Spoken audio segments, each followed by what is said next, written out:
Would y'all trade Clay, the number 2, for Devin Booker?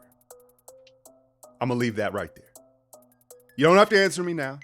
Say less, say less. Nah, there are a lot of trade rumors and speculation heading into this draft, and now it's going to be a quick offseason, a quick turnaround, so I'm going to get to some of these. A lot of people have been at me at Twitter. I appreciate the support, the following. Just hit 50K, so subscribe, all that good stuff.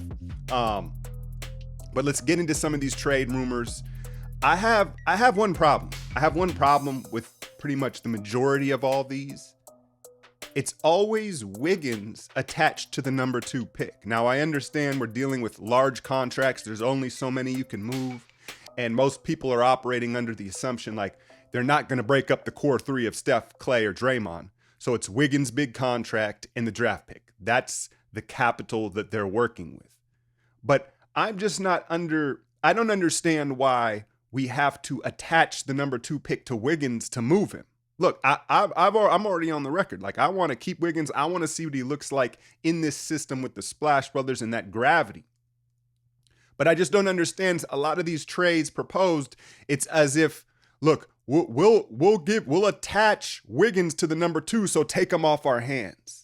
And I think that that's mistaken. I don't think the Warriors view Wiggins as something they're trying to part with, or they have to attach another asset to move away from. They're still intrigued, and they still want to see what they have with this super athletic wing, who, by the way, is still 25 years old. That leads me into the first rumor that I've heard swirling. Zach Lowe, I mean, that's as credentialed as it gets, said there are rumblings, there are rumors of the number 2 pick to San Antonio for LaMarcus Aldridge in the number 11 pick. Now, obviously, that would attach Wiggins. This gets back to my initial point. If you ask me, is Wiggins not more valuable than a 35-year-old LaMarcus Aldridge at this point? Right? Who's very immobile. Yes, he can turn over either shoulder. He's going to have that feathery mid-range game forever. But I mean, what else can he do on the court? He's slowly become a defensive liability. Wiggins, I know there are people in the camp of Wiggins is who he is. Stop talking about his potential. Well, I'm going to keep talking about his potential because you have to understand part of the reason why he has had arrested development is where he's played. In the inconsistency, how many coaches, how many systems, how many teammates has he had to deal with in the first 5 years of his career, right? So no, the potential is not gone, but I'm getting back to the original point of, to me, in my eyes, I'd rather have Wiggins than Aldridge. So why in the world would I attach the number 2 pick to move back in the draft at number 11? It makes no sense to me. It just makes no sense to me whatsoever. Honestly, I'd rather have DeRozan if he was feeling up for playing, if he was happy enough to play. Oh, don't do that, Al. Don't do that. Come get me in the comments. Come get me in the comments with that one. No, but I guess what it would be is DeRozan has a player option. Aldridge is on his last year of his deal. I get you're bringing in a vet. Aldridge is a nice stretch 5, right, and all that. And then what it is the appeal that it would open up contract space for next free agency and you know who, right?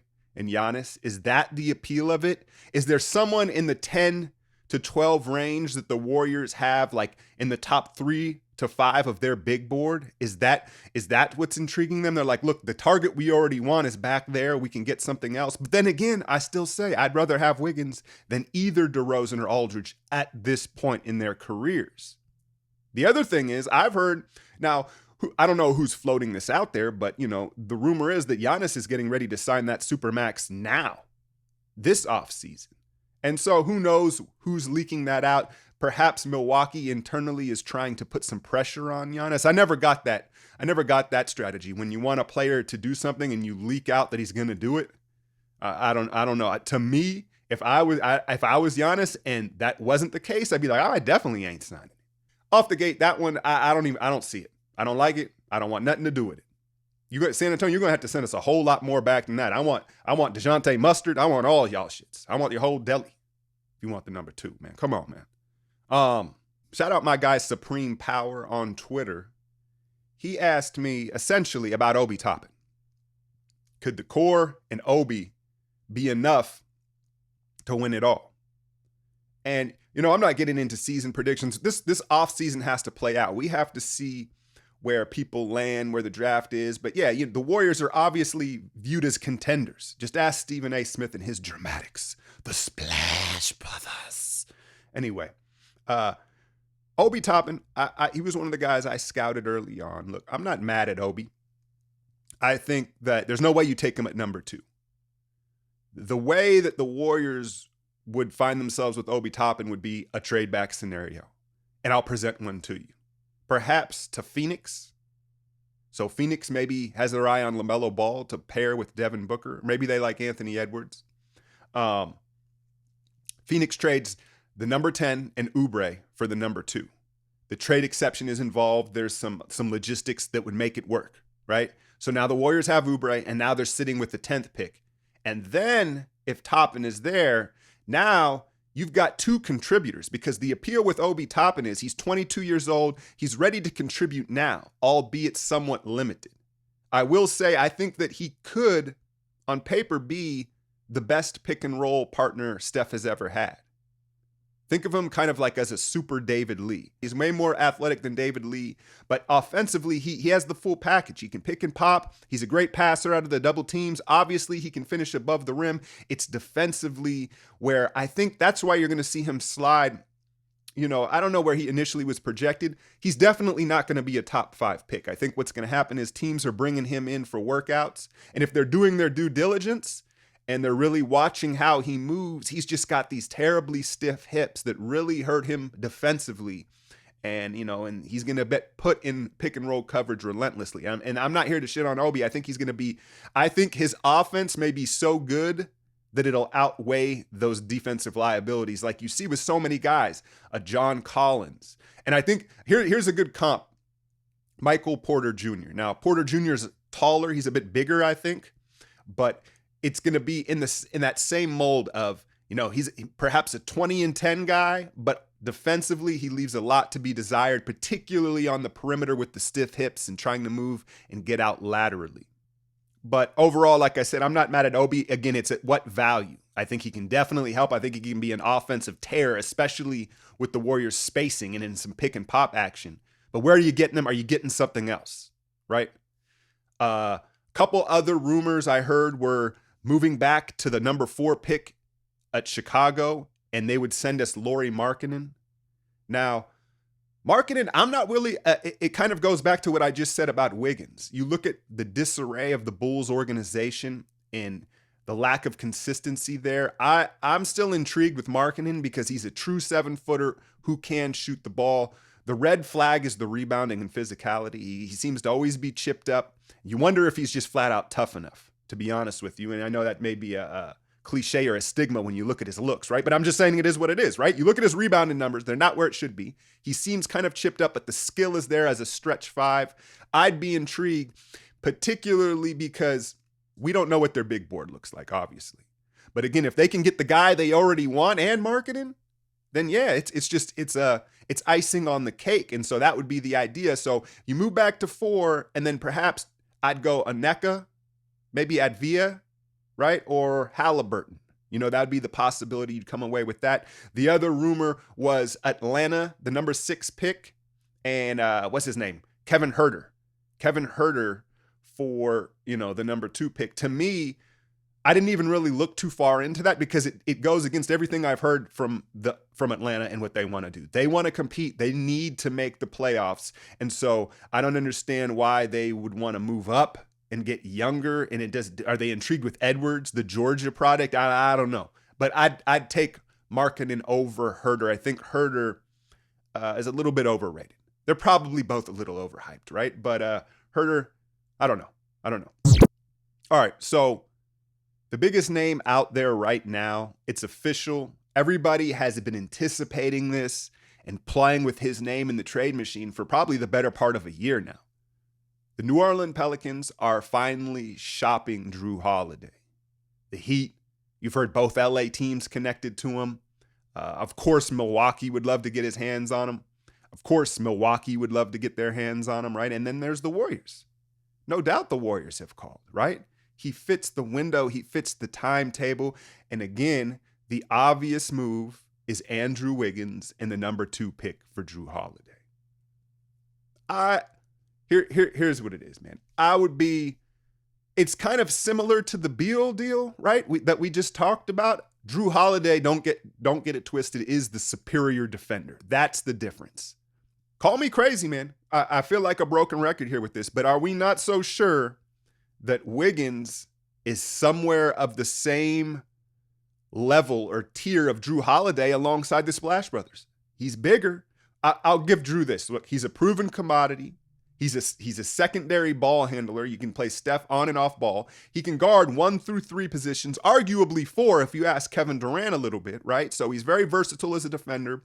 I've also heard people say, well, then that forces Klay Thompson to play small forward. Well, I got news for you. That's the natural progression for Klay at this point. 30 years old, coming off an ACL. He's strong as an ox. You don't necessarily want Klay way out on the perimeter chasing some of these quicker guards in the Western Conference. I think more nights than not, even with Wiggins in the lineup, he's going to probably guard the bigger wing, and you're going to have the younger Andrew Wiggins out chasing the quicker guys. I think that stylistically that makes sense anyway. But either way, if you were to go get Jrue Holiday, he provides that defensive versatility. Again, he's around the same age as the core. So, on paper, it makes a ton of sense. I think I would be neutral.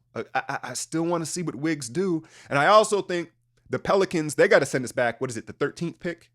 Is it the 13th pick that they have? Yeah, I'm going to need that too. I'm going to need that back too, because I've done so much scouting in this draft.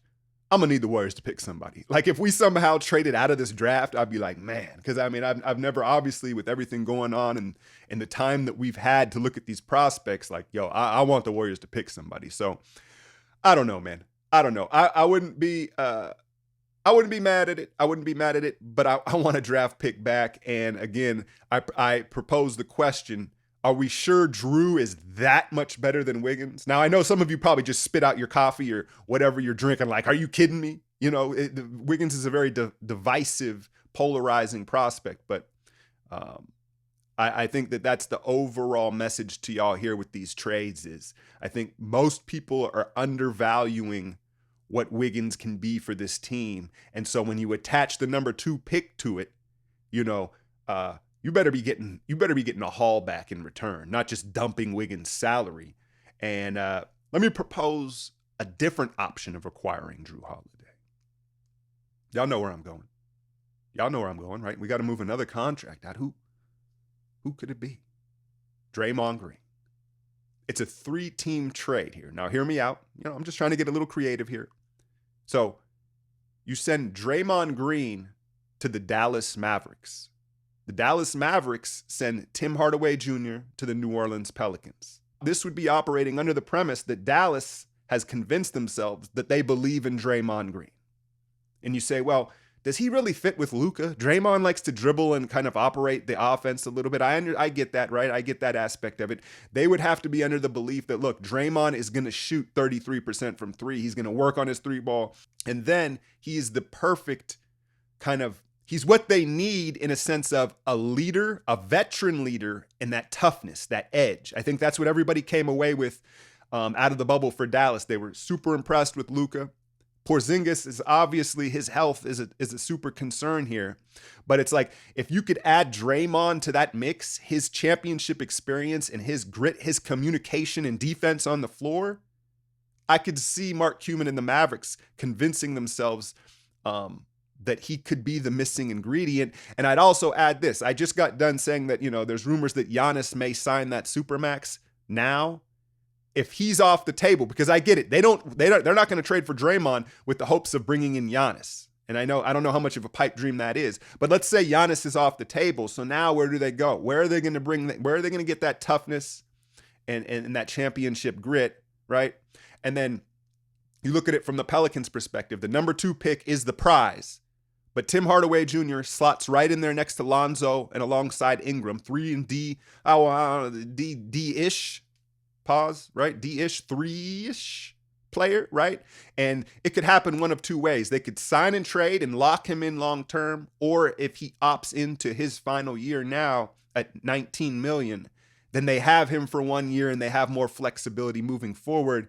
and you say, well, they don't want to lose him for nothing, they'd be in the same position with Jrue moving forward next season anyway. And then now you look at the Warriors roster. Remember, they've traded Draymond out, not Wiggins. And so all of a sudden, they've got wing and backcourt depth that, that was a staple in this championship run. But now you've got this huge hole at the power forward / center position with Draymond Green gone. And they would be operating under the assumption of looking at the free agency and all the big men free agents out there, right? Serge Ibaka obviously is the prize of all these free agent big men. I think he's going to price himself out of this. But I mean, Dwight Howard, Aaron Bain, Tristan Thompson, the list goes on. There is over a handful of veteran bigs that you could slot into that position very effectively. And now all of a sudden you've got all this wing and guard depth. Just a little food for thought. Y'all know I sit around. That's kind of my job. I sit around and think of ways to trade Draymond Green. What do y'all think? Would you rather trade Wiggins or Draymond if you were trading Jrue? Or do you not want nothing to do with the Holiday trade? You just want to keep that number 2 pick?